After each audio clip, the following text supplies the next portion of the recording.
So now that we have our FarmBot set up on the raised bed, we want to configure the app so that the virtual farm designer and the virtual controls match our real FarmBot in real life. So open up the settings panel and scroll down to the farm designer section.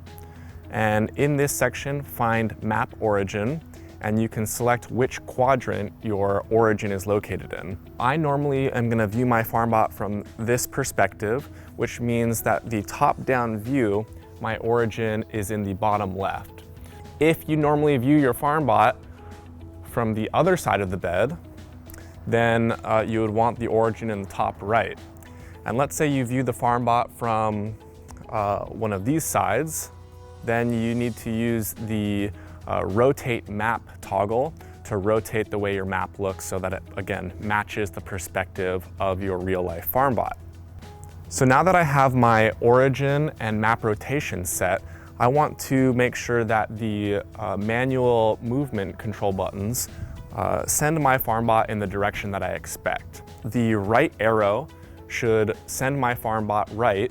In this case, it's going to be in the positive X direction, and the left arrow should send it in the negative X direction.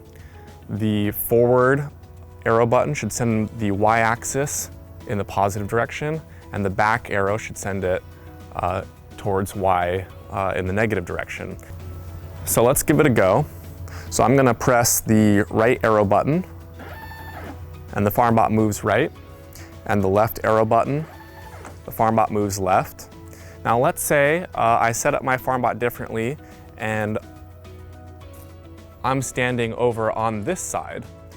If I press the right arrow button, from my perspective, the FarmBot is actually moving left, which doesn't make sense for me. So I want to set up the app to match the real-life FarmBot. So go up into the settings menu, and there are 3 toggle buttons for inverting the jog buttons, which is the arrow buttons.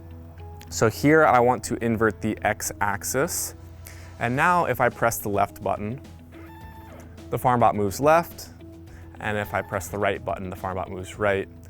But you'll notice that also, because I changed my perspective, the forward button is now sending the FarmBot opposite of how I expect, so I'm also going to invert the Y-axis jog buttons, and now pressing that forward button sends FarmBot forward. So that is how you set up the axis controls and the farm designer in the app to match your FarmBot in real life. If you ever rotate your FarmBot or begin viewing it from a different angle, you'll maybe want to go back into these settings and change how the controls operate so that it makes sense according to your perspective.